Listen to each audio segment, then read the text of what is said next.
பகிர்வு தோழமை உறவுகளுக்கு வணக்கம். ஆஹ் இன்றைய பகிர்வு கலந்துரையாடல் கூட்டத்திற்கு நீங்கள் பங்கேற்றிருக்கும் அனைவருக்கும் வணக்கம். இன்றைய நம்ம எடுத்துட்டு இருக்கிற அந்த எழுத்து குறித்து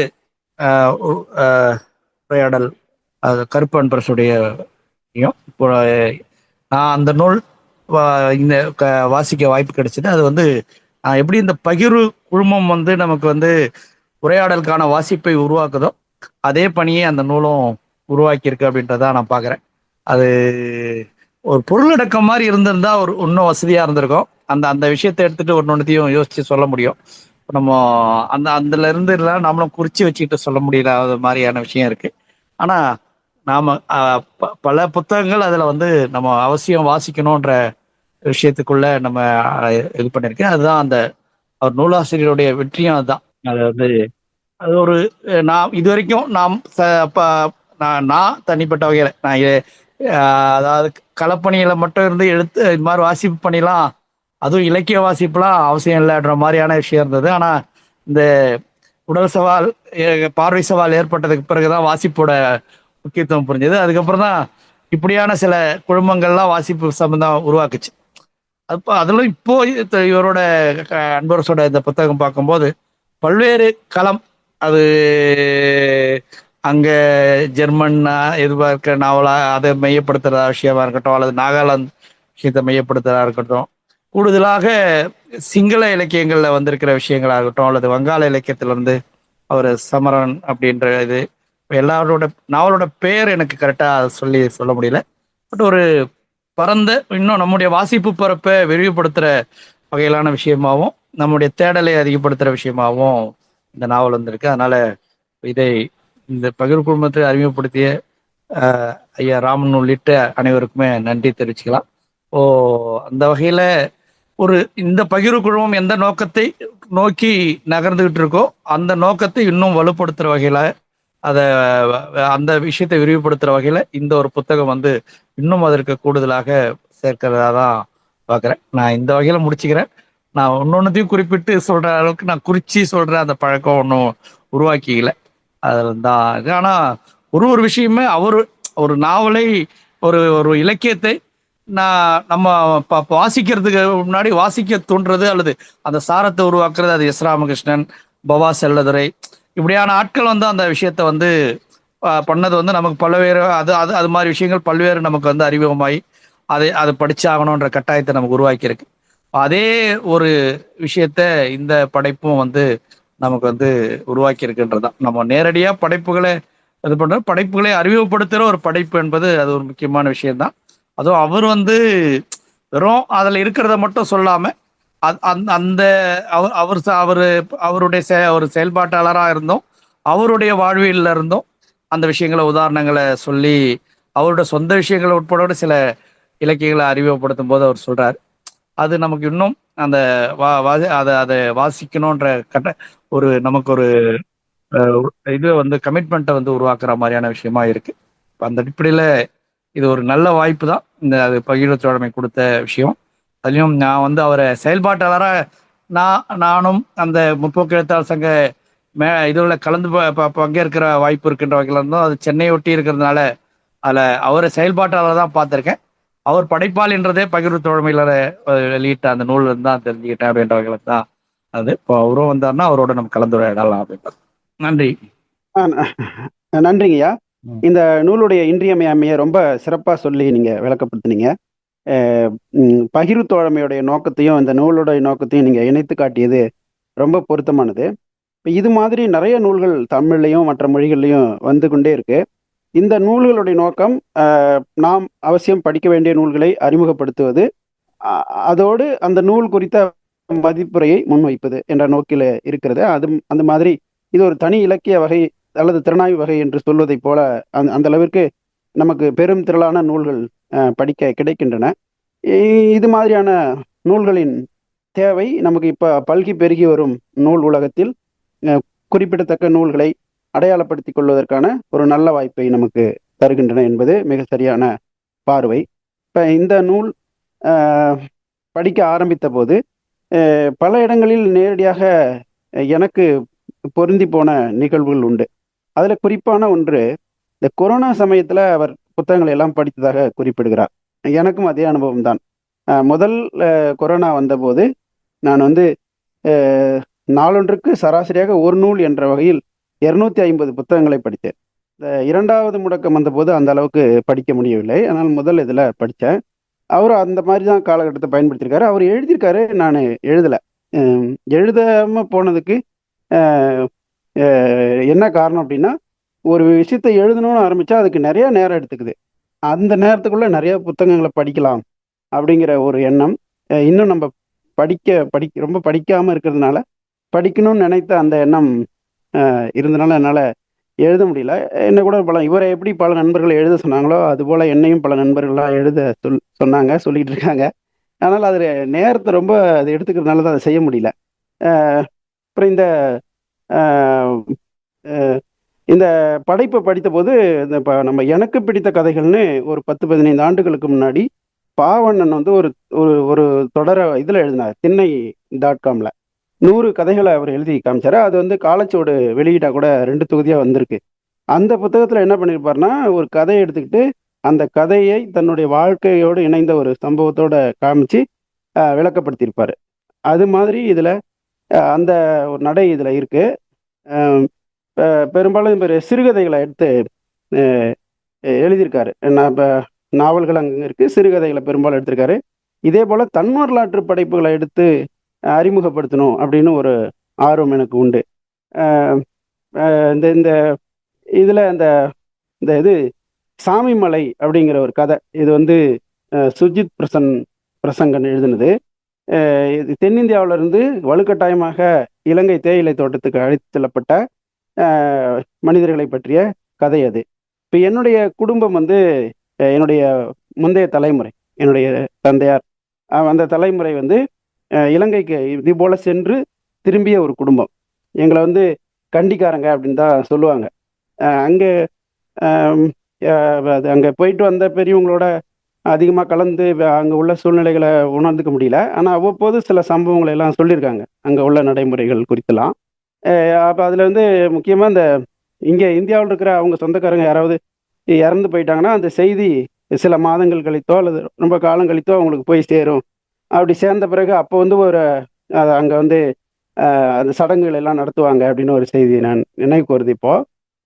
இங்கேருந்து வெவ்வேறு இடங்கள்ல இருந்து போனவங்க அங்க போய் ஒரு குடும்பமாக அ எல்லாம் இணைந்து வாழ்ந்தாங்க அப்படிங்கிறது. அவங்க சொல்றத பார்த்தா பெரிய அளவில் அவங்க துன்பங்கள் எல்லாம் சொல்லல. அதாவது அவங்க அ வேலை செஞ்சாங்க, முடிஞ்சா சேமிச்சாங்க, இல்லன்னா அந்த சம்பாதிச்சத வச்சு வாழ்ந்தாங்க.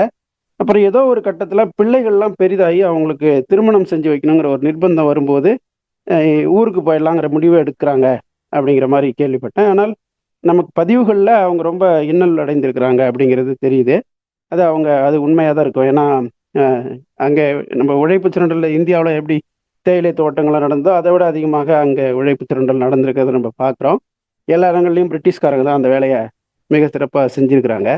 அம் அப்புறம் வந்து இந்த அது அது ஐயா சொன்ன மாரி இந்த பல்வேறு இத பகுதி இப்ப இந்த கதவு திறந்திடும்போது அப்படிங்கிற அந்த அ நான் இது அம் அதுதான் நாகாலாந்து மக்களுடைய கதை. அந்த தொகுப்பு, சிறுகதை தொகுப்பு. அந்த தொகுப்ப அறிமுகப்படுத்தும்போது இவரு என்ன பண்றாருன்னா, அந்த அந்த ம் நாகாலாந்து மக்களுடைய போராட்ட செயல்பாடுகள சொல்றார். அம் அ 1000 விடுதலைக்கு முன்பிருந்தே தங்களுக்கு அவர்கள் தனிநாடு கோரினார்கள் அப்படிங்கிறதுல ஆரம்பிச்சு, அவங்க மொழிகளுக்கு இன்னைக்கு வரைக்கும் எழுத்து வடிவம் இல்லாமல் இருப்பதை எல்லாம் சொல்லி, அந்த மக்கள் வந்து தங்களுடைய உணர்வுகள வெளிப்படுத்த வாய்ப்பு இல்லாம இருக்காங்க. அ அவங்களுக்குள்ள நல்ல பண்பாட்டு பின்புலங்கள்லாம் இருந்துச்சு. காலப்போக்குல அது சண்டையா மாறுச்சு, மாறிடுது. அ இது வந்து ஆதிக்க வர்க்கத்தினுடைய அ திட்டமிடல் அப்படின்னு சொல்லிட்டே வராரு. அதுல ஒரு கதையில வந்து இந்த பெண்கள் எப்படி அந்த அ அந்த ஒரு 2 பக்கமும் வீர மரபோட இருக்கிற இனக்குழு மக்கள் தங்களுக்கு இடையில சண்டை போட்டுக்கும்போது, பெண்கள் முன்னாடி வந்து நின்னு அந்த சண்டைய தடுத்து நிறுத்துனாங்கங்கிற ஒரு செய்திய ஒரு கதையில பதிவாயிருக்கிறத இவர் சுட்டி காமிச்சிருக்கிறாரு. அப்புறம் இது மாரி நெறைய சொல்லிக்கிட்டே போலாம். இந்த நூலுடைய முதன்மை என்னன்னா, ஐயா சொன்ன மாரி பல இடங்கள்ல நூலாசிரியர் வந்து தன்னுடைய வாழ்க்கை அனுபவத்தோட இணைச்சு நூல்கள பார்க்குறாரு. அதோட கூட நூலுடைய பயன்பாடு என்ன அப்படின்னு பார்க்குறாரு. இந்த நூல் எப்படி வந்து சமூக பங்களிப்பை நிறைவேற்றிருக்கிறது அப்படின்னு பார்க்குறாரு. எந்த நூல் அதை செய்யறதுக்கு அம், இன்னும் கவனம் செலுத்தியிருக்கலாம் அப்படிங்கிறத பார்க்குறாரு. அந்த நிறைய மொழிபெயர்ப்பு கதைகள், அப்புறம் தமிழ்ல இருந்தும் சில கதைகள்லாம் எடுத்துக்கிறாரு. இந்த அஹ், அஹ், டைரிங்கிற அருள்மொழியோட கதை தொகுப்பு, அதுல நிறைய கதைகளை அவர் வந்து சுட்டி காமிக்கிறாரு. அதுல ஒண்ணு வந்து இந்த ரொம்ப பட்டவர்த்தனமாக நடக்கிற பஞ்சாயத்து தலைவர்களாக பெண்கள் செயல்பட முடியாம இருக்கிற ஒரு சூழ்நிலையை வந்து அதிகாரம்ங்கிற கதையில அஹ், சொல்றாரு. பேராசிரியர் பேசுங்க பேசுங்க, கேட்கல அதான். இல்ல கேட்கல. முருகேசன் சார், உங்களுக்கு கேக்குதுங்களா? பாரதியண்ணா இல்ல கேட்கல கேட்கல. அதான் அவரு பேசுறது கேட்கல, என்னன்னு தெரியலையே. ஏதோ கால் எதனா வந்துருச்சா? இருக்கு. வாங்க அதுக்குள்ள வாங்க ஒரு அழைப்பு, மன்னிக்கணும், வாங்க அதுக்குள்ள ஒரு வாங்க அழைப்பு வந்துருச்சு. வாங்க வாங்க சரி பேசுங்க. சரி சரி. இந்த டைரிங்கிற அருள்மொழியோட கதை தொகுப்பு, அதுல வந்து இந்த பஞ்சாயத்து தலைவர்கள் பெண்கள் அதுல செயல்பட முடியாம அவங்க இணையர்கள் செயல்படுறத பத்தி சொல்லியிருந்தேன். அந்த கதையில அது மையமா ஒரு கதையை எடுத்து சொல்லியிருந்தாரு. அப்புறம் வந்து அதுல அதாவது என்னன்னா, இப்ப பல்வேறு அரசியல் தளங்கள்ல அல்லது பல்வேறு தளங்கள்ல இருக்கிற இந்த பெண்கள் வெளிவர முடியாத ஒரு சூழ்நிலையை ஆணாதிக்கம் சித்தரிக்கிறத சொல்லிருக்காரு. பல்வேறு தொகுப்புகள்ல இவர் பேசின பல்வேறு தொகுப்புகள்லையுமே இந்த பெண்களுடைய போக்குகள், அவங்க எந்த மாதிரி அவங்க ஆணாதிக்கத்தால் வல்லாதிக்கம் செய்யப்படுறாங்க, வல்லாண்மை செய்யப்படுறாங்கன்றத பெரும்பாலும் பல்வேறு அவர் எடுத்துக்கிட்ட பல்வேறு தொகுப்புகள்ல இருந்து அதை சொல்லி காமிக்கிறார். அது அதுல குறிப்பான கதை அந்த அதிகாரம்ங்கிற கதை.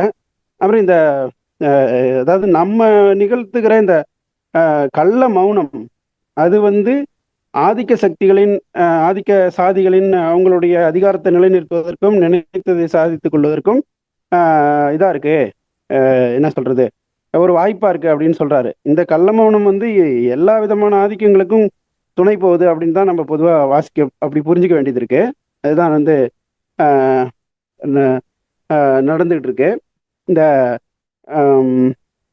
கரண்காரிக்கையுடைய சட்டைக்காரிகள் நாவல்ல சென்னையினுடைய ஒரு 70-80 ஆண்டுகளுக்கு முந்தைய சென்னை வாழ்க்கை எப்படி இருந்தது அப்படிங்கிறத ஒரு கரண்காரிக்கை எழுதியிருக்கிற நாவல் நம்ம கூட படிச்சிருக்கிறதுக்கு வாய்ப்பு இருக்கு. அதை எடுத்து காமிச்சு அந்த நாவல் அதனுடைய பல்வேறு கூறுகளை சொல்றாரு. அதாவது அந்த காலத்திய அந்த மனித உணர்வுகள், உரையாடல்கள், அவங்களுக்குள்ளாக இருந்த காதல், அன்பு, இதெல்லாம், அதாவது நகர்மயமாகாத ஒரு கிராமிய அந்த மனம் கமழும் ஒரு சென்னை. இது கிட்டத்தட்ட 1990கள் வரையிலும் கூட அதனுடைய எச்சங்களை நம்ம பார்க்க முடிஞ்சுச்சு பல இடங்கள்லையும். அப்படியான அந்த அந்த இதெல்லாம் எடுத்து காமிக்கிறாரு. அந்த கரண்காரிக்கையோட படைப்பை வந்து வரிக்கு வரி விதந்து எழுதியிருக்கிறாரு. என்னுடைய அனுபவம் என்னன்னா, அவருடைய கருப்பர் நகரம்னு நினைக்கிறேன், அது நான் படித்தேன். எனக்கு அதனுடைய முடிவு அதாவது உடன்பாடானதா இல்லை. அதாவது ஒரு தோல்வி போக்கு காட்டுற மாதிரி இருந்ததுனால கரண்காரிக்கையை தொடர்ந்து படிக்கிறதுக்கு முடியாமல் போச்சு. இந்த நாவல் நல்ல நாவல் அப்படின்னு அவர் சொல்கிறாரு. அப்புறம் இந்த செல்வம், இப்போ நீங்கள் சில இது சொல்லுங்கள், அப்புறம் நம்ம பேசுவோம். கருப்பு அன்பரசன் எழுத்துக்களை பற்றிய சில வார்த்தைகள் அப்படிங்கிறது புத்தகம், நம்ம அதை பற்றி பேசிக்கிட்டு இருக்கோம். அந்த புத்தகம் மிக, அதாவது என்னன்னா, மதிப்புரைகள் எழுதியிருக்காரு. பல சிறுகதை தொகுப்புகள், சில நாவல்களை பற்றி அவர் படித்ததை, உணர்ந்ததை வாசகர்களுக்கு கடத்தியிருக்கார். அவர் உணர்ந்த வகையில மிக சிறப்பாக உணர்வுகளை கடத்தியிருக்கார். இந்த கதை தொகுப்புகள் எல்லாமே முற்போக்கு சிந்தனைகளை வெளிப்படுத்தக்கூடியதாக இருக்கு. எல்லாமே ஜாதி மறுப்பு, ஆதிக்க சக்திகள், அதாவது ஆதிக்க சக்திகள், கார்ப்பரேட்டுடைய அவங்களுடைய எப்படி நடந்துக்கிறாங்க, இந்த உலகமயமாதல், தாராளமயமாதல், தனியார் மயமாதல், இது எப்படிலாம் இது பண்றாங்க. இந்த அவர் எல்லாருமே நம்ம படிக்கும் போது என்ன பண்ணுவோம்னா, நமக்கு எதுல ஆர்வம் இருக்கோ அது சார்ந்த நூல்களை தேடி தேடி தான் படிப்போம் இல்லைங்களா? அந்த மாதிரி இவர் படிச்சிருக்காரு. அதுல நம்ம அது ஒரு விருப்பம் இல்லாத ஒரு புத்தகத்தை எடுத்தோம்னா அதை தொடர்ந்து படிக்க மாட்டோம். அப்போ நல்ல ஒரு முற்போக்கு சிந்தனையாளர், களப்பணியாளர்னு போட்டிருக்காங்க. களப்பணியாளர் தான் பிரதான இவர். இப்பதான் 2 நூல் எழுதியிருக்கிறதா சொல்லி போட்டிருக்காங்க. இது வந்து ஒரு மதிப்புரை. இது வந்து என்னன்னா நமக்கு ஒரு உந்துதலை ஏற்படுத்த வேண்டும். ஏன்னா நிறைய புத்தகங்களை படிக்கிறோம், பேசுறோம், நம்ம எழுதணும்ல. பேராசிரியர் சொன்னாங்க, எழுதுவது நேரம் ரொம்ப நேரம் ஆகுது, அதனால நான் நிறைய படிச்சேன். நிறைய படிக்கலாம், கொஞ்சமாவது படிக்கிறத அத்தனையும் நம்ம கொட்ட வேண்டியதில்லை. கொஞ்சமாவது எழுதணும், அதுல கொஞ்சமாவது நம்ம சிந்தனைய இந்த சமூகத்துக்கு கடத்திட்டு போகணும்.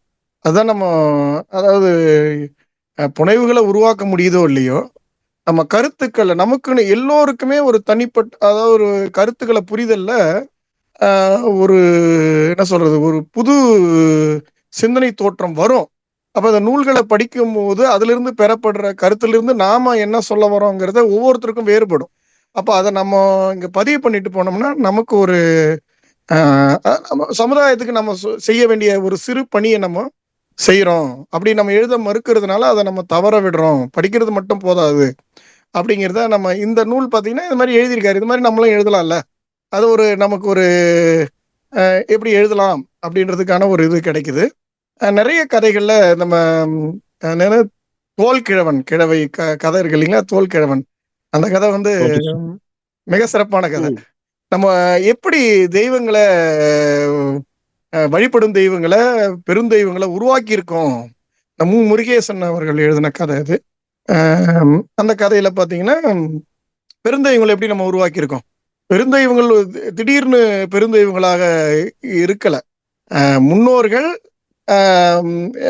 நல்லது செய்த அந்த அந்த குடும்பத்துக்கும் அந்த ஊருக்கும் நல்லது செஞ்ச பெரியவர்கள், மூதாதையர்கள் இறந்து போறாங்க.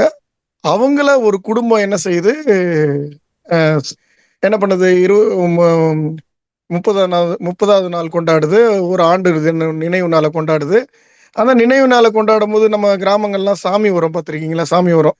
அது மாதிரி அவர் தோல்கிழவர் வராரு. அங்க ஐயநாதனா, அவர் என்னங்க பேர், முருகேசன் அவர் பேரு, மூத்த மகன். அவர் வந்து ஐயனார் கரெக்ட், சரியா சொன்னீங்க. ஐயனாரு வந்து என்ன பண்றாரு, அந்த பூஜையெல்லாம் பண்றாரு. ஐயனாரோட தங்கச்சிக்கு குழந்தை இல்லை. அப்ப என்ன பண்ணுவாங்க, இந்த சாமி வரும்போது, இந்த விழாக்கள்லாம் நடத்தும் போது அந்த அந்த இது அது பேர் என்ன சொல்லுவாங்கல்ல, அதை வாங்குவாங்க சார். அது என்ன, அந்த இது எடுத்துட்டு வருவாங்க, கோயில் பூசை பண்ணி எடுத்துட்டு வருவாங்க, அந்த கலசம். கலசம் அதை கொண்டு வரும்போது அதை வாங்குவாங்க, பிள்ளை இல்லாதவர்கள் வாங்குவாங்க, காலில் விழுந்து வழங்குவாங்க. அந்த மாதிரி ஐயனாரோட தங்கச்சி வாங்குறாங்க. அடுத்த ஆண்டு குழந்தை பிறகுது. அடுத்த ஆண்டு நினைவு நாள் குழந்தை பிறகு. இது என்னன்னா, இந்த குடும்பம் தெய்வமா இருந்தது நாளடைவுல நிறைய பேர் இது பழிக்குது, தோல்கிழவர் பழிக்குது. அவருக்கு நினைவிடம் ஒரு செங்கல் நட்டு வைக்கிறாங்க. அவங்க குடும்பத்துக்கு சக்திக்கு ஏற்ற மாதிரி அந்த நினைவு இடத்தை அமைக்கிறாங்க. அது நாளடைவுல கூட்டம் அதிகமா வர வர வர வர அது என்ன ஆகுதுன்னா, திடீர்னு ஒரு நாள் ஊர்ல திருடு போகுது. அதுக்கப்புறம் ஒருத்தர் வந்த பிறகு அந்த திருடு இல்லாம போகுது. இப்படிலாம் கொண்டு வந்த அந்த கதைய அது நிறைய பேர் வணங்கக்கூடிய, வழிபடக்கூடிய ஒரு மூதாதையராக இருந்த ஒரு வழிபாட்டு முறையை ஒரு சிறு கடவுளாக்கி அது பெருந்தெய்வமாக மாற்றப்படுது. யாரால? ஒரு பார்ப்பனரால மாற்றப்படுது. இப்படிதான் ஒவ்வொரு பெருந்தெய்வங்களும் உருவாகி இருக்கு. பெருந்தெய்வங்களை நம்ம தேடி கண்டடைஞ்சா, சிவபெருமானே ஒரு சிறு தெய்வமா இருந்தவர் தானே, ஒரு பழங்குடி தெய்வம் தானே அவரு. அதனால தானே சுடுகாட்டுல போய் சாம்பல்லாம் பூசிட்டு இருக்காரு. இன்னைக்கு அவர் எப்படி பெருந்தெய்வமாக்கப்பட்டிருக்காரு. அப்ப இதனுடைய மூலத்தை நமக்கு இந்த கதை நமக்கு சொல்லுது அப்படின்னு சொல்றாங்க. ஒரு குடும்ப கடவுளா இருந்தவர் ஊர் கடவுளாகி, அப்புறம் ஒரு சமுதாயத்தின் கடவுளாக எப்படி இந்த ஒற்றை பண்பாடு கலாச்சாரம் புகுத்தப்படுது இல்லைங்களா, அதை இந்த கதையில சொல்லியிருக்காங்க. அது சிறப்பா சொல்லியிருக்காங்க. இந்த மாதிரி நிறைய கதைகள் முற்போக்கு சிந்தனைகளை சொல்லிக்கிட்டே போறாங்க. நான் ஒரு கதை சொல்றேன். இப்போ இந்த ஒரு கட்டுரை, அது என்னன்னா, இந்த யாத்வசேம் அப்படிங்கிற நாவல், இது நேமிக் சந்திரா எழுதினது, கர்நாடகாவில், கன்னடம். இந்த படைப்பாளி ஒரு அரிய முயற்சியை செஞ்சிருக்கார். அதாவது இங்க அவர் பார்த்த ஒரு காட்சி அவருக்குள்ளாக ஒரு தேடலை உண்டாக்கி, அந்த தேடலில் கிடைத்த கருத்துக்களை அவர் கருவா வச்சு ஒரு நாவலை புனைஞ்சிருக்கார். அதாவது யூதர்களின் இடுகாடு அப்படின்னு ஒரு தலைப்பை பார்த்த உடனே, மைசூர் பக்கத்தில் ஒரு ஊரில் யார் இந்த யூதர்கள், இவங்களுக்கு நேர்ந்த வரலாறு என்ன அப்படின்னு அவர் தேடிக்கிட்டே போறார். அதாவது இது வந்து நம்ம வரலாறு தெரிஞ்சது தான். ஜெர்மானிய ஹிட்லரால் யூத இனம் அழித்தொழிக்கப்பட்ட வரலாறு நமக்கு தெரிஞ்சது தான். அந்த வரலாற்றில் ஒரு குறுக்கு தோற்றமாக இவர் சில இதை தேடுறார். அப்படி தேடி அமைக்கிற அந்த நாவல், அது அந்த அதெல்லாம் சொல்றாங்க, அந்த நாவலுடைய கதையெல்லாம் சொல்றாங்க. அதாவது அது ஒரு தலைமுறையை தேடுகிற ஒரு கதை தான் அது. இப்போ இந்த கதையை படித்தபோது அலெக்ஸ் ஹேலியோடைய வேர்கள் நினைவுக்கு வந்தது.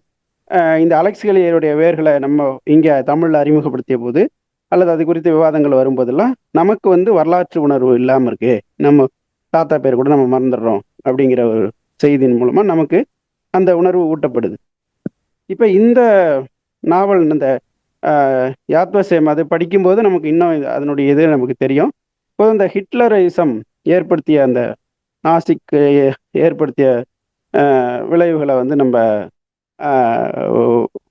அந்த அது தொடர்பான இதில் நம்ம பார்க்கலாம். இதில் சில பேர் வந்து அந்த காலகட்டத்து அனுபவங்களை எழுதியிருக்காங்க. அதில் சில நூல்கள் நம்ம படிச்சிருக்கிறோம். ஒன்று வந்து இந்த இது எடிஜோகோவுடைய உலகிலேயே மகிழ்ச்சியான மனிதன் அப்படிங்கிற ஒரு புத்தகம். அப்புறம் இரவுங்கிற எலிவிசலுடைய புத்தகம். இந்த ரெண்டு பேருமே நாசிக் முகாமில், வதை முகாமில் சிக்கி இறுதியில் உயிர் தப்பிய சிலரில் அடங்குவாங்க.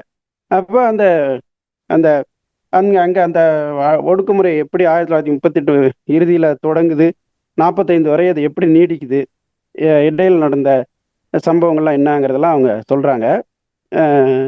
அப்புறம் வந்து இந்த விக்டர் ஃப்ராங்கலுடைய வாழ்வின் அர்த்தம்ங்கிற ஒரு புத்தகம்.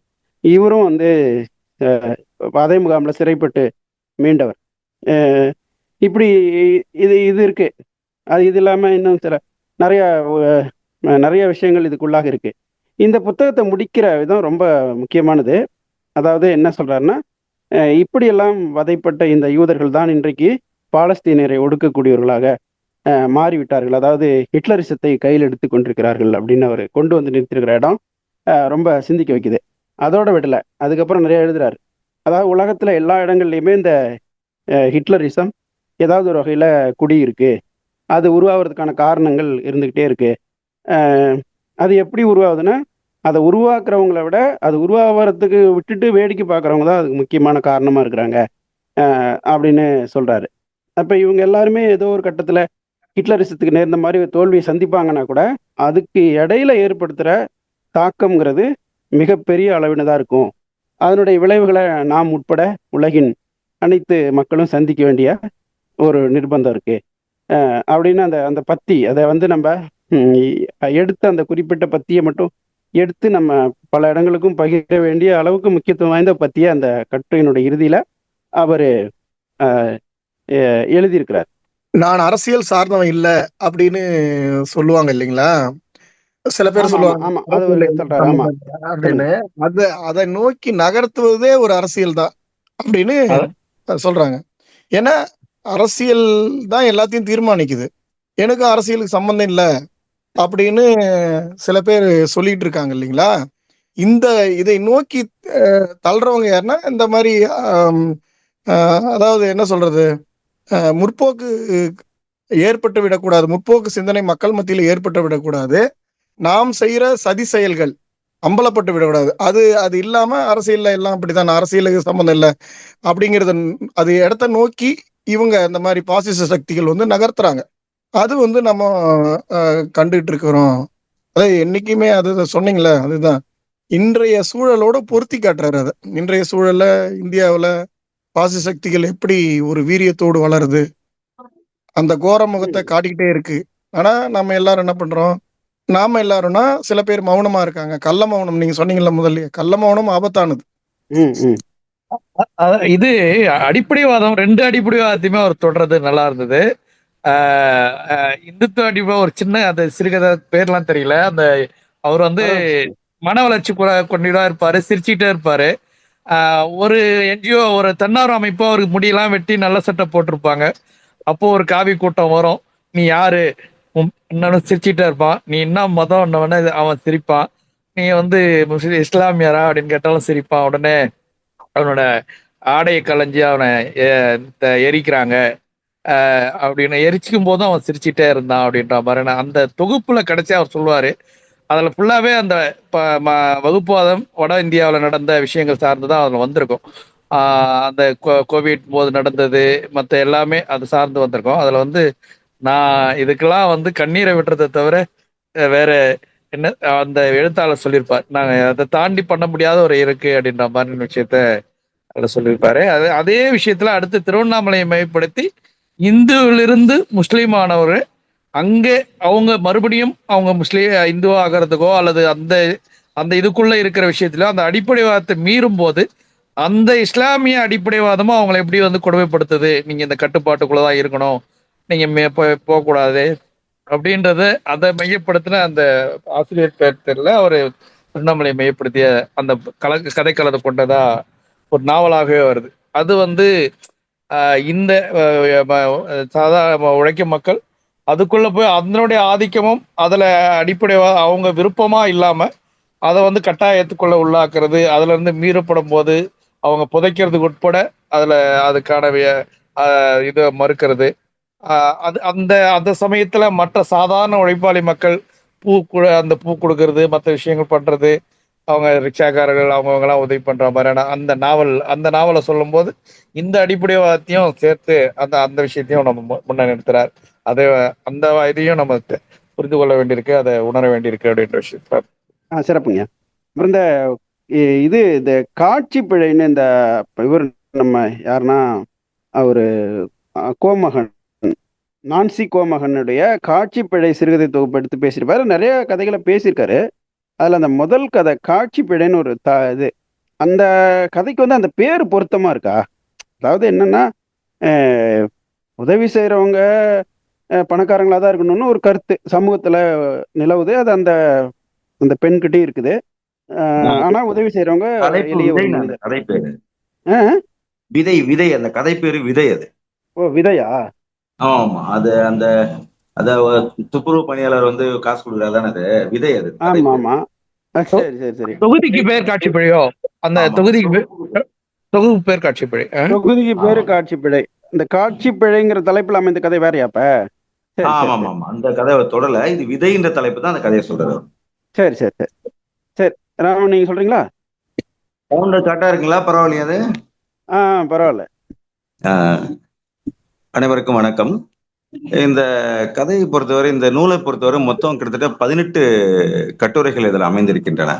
ஸோ அவர் சொல்லும் போதே சொல்றாரு, நான் வந்து ரொம்ப ஆரம்பத்துல வந்து ஒரு புத்தகமே படிக்க அதிகமாக அவர் புத்தகம் வாசித்தது இல்லை. இந்த கொரோனா காலகட்டத்தில் மட்டும்தான் அவர் வந்து புத்தகத்தை வாசிக்கிற வழக்கம் அவர்கிட்ட வருதுன்னு சொல்றாரு.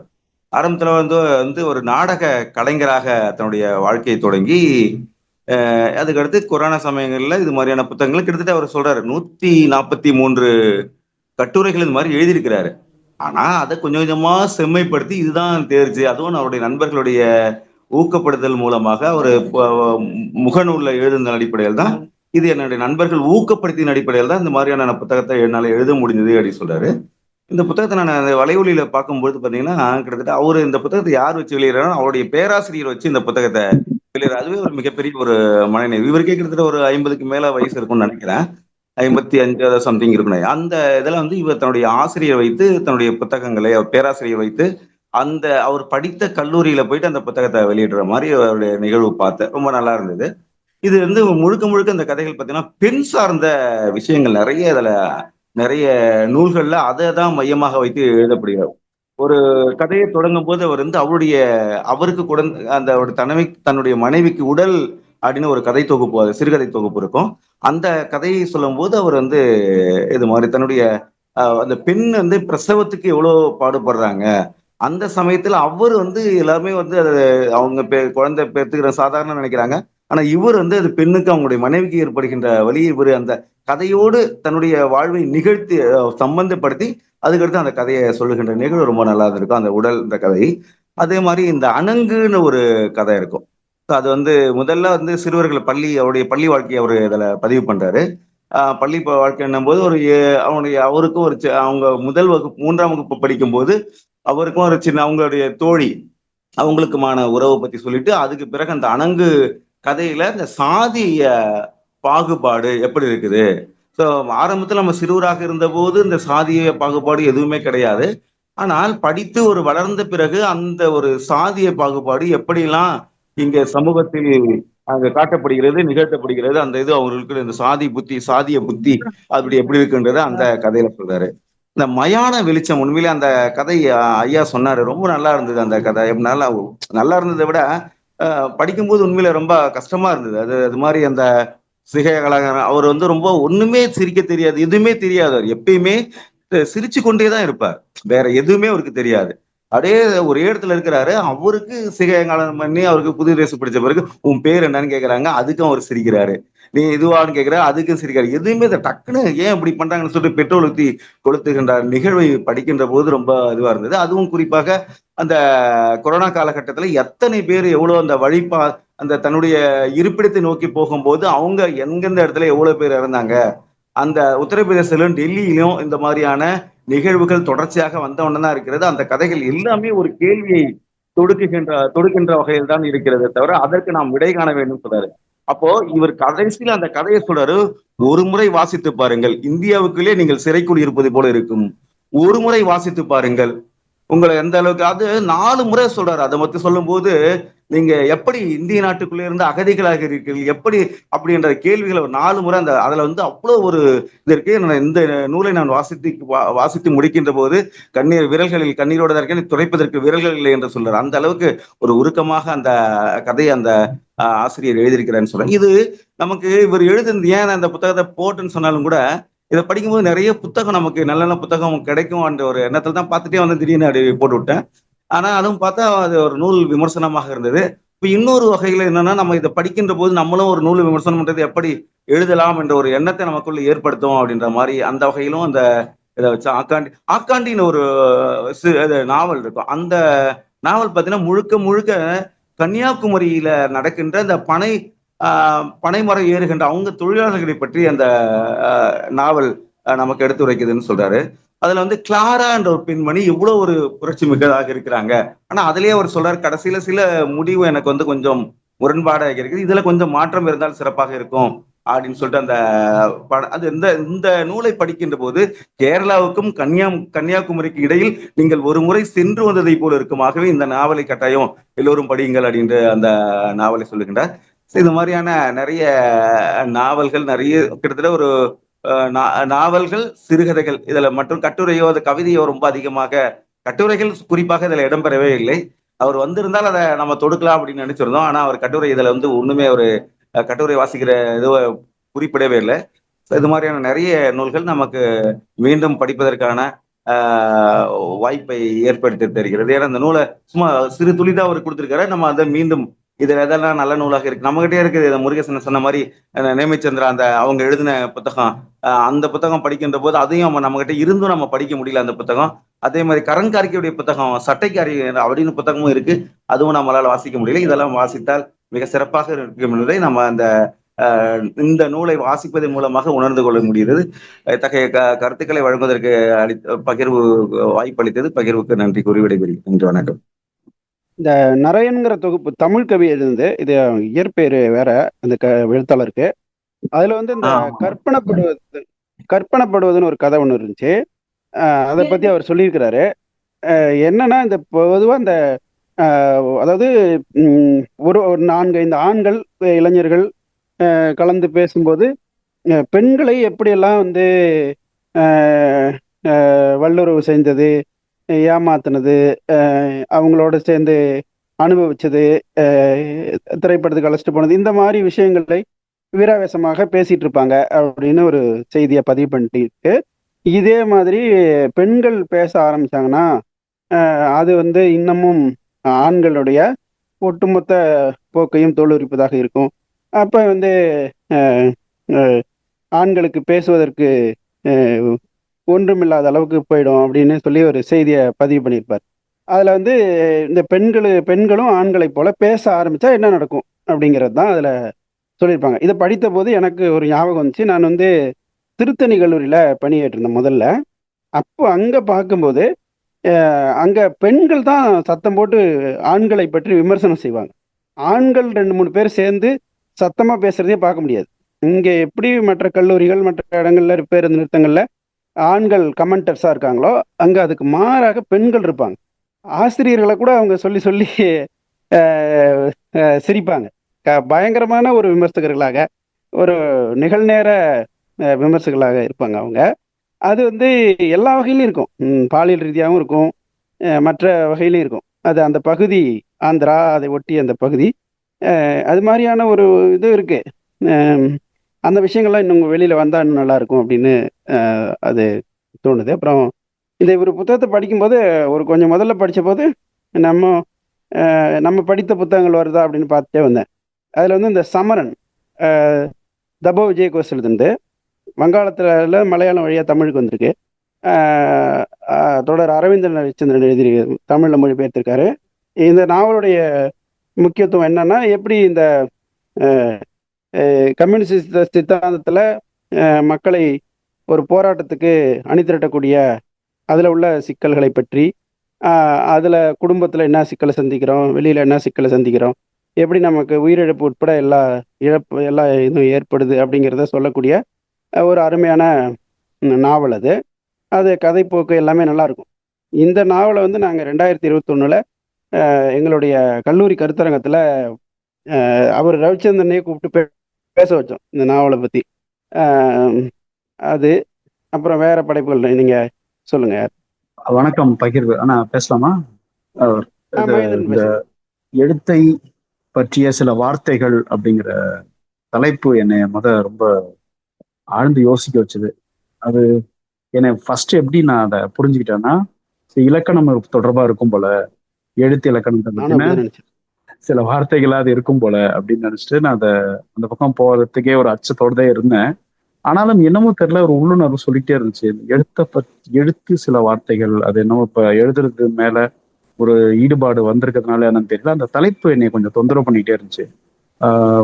நான் டைம் கிடைக்கிறப்ப கொஞ்சம் இப்போ செமினார் ஒன்று கண்டக்ட் பண்ண போறதுல கல்லூரியில கொஞ்சம் தொடர் பணிகள் இருந்ததாலையும், பிற்பகல் வேலைகள்ல வேற ஒரு வகுப்பு எடுக்கிறதுக்கு போறதுனாலையும் அதுலேயே ஒத்தி போட்டுக்கிட்டே இருந்தேன். பட் இப்பதான் ஆரம்பிச்சேன், கொஞ்ச நேரத்துக்கு முன்னாடி தான்.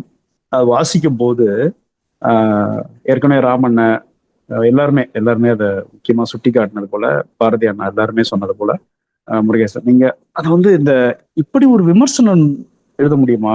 ரொம்ப ஆச்சரியமா இருந்துச்சு. விமர்சனம், புத்தக விமர்சனம்ங்கிறது எப்படி பொதுவா எழுதப்படும்னா, அதுல இருக்கக்கூடிய அது வந்து வலிக்காம எழுதுறது இருக்கு, அந்த மாதிரிதான் விமர்சனங்கள் எழுதப்படும். நம்ம அப்படிதான் பார்த்திருக்கோம். விமர்சனம் எழுதுறது அவ்வளவு எளிதானது இல்லைன்னு புரிய வச்சுட்டார் ஆசிரியர்.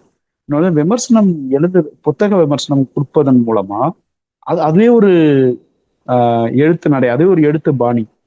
அந்த புத்தகம் விமர்சனம் கொடுப்பது என்பதே ஒரு ஃபார்மேட்னு வச்சுங்களேன், அது ஒரு ஜானர்.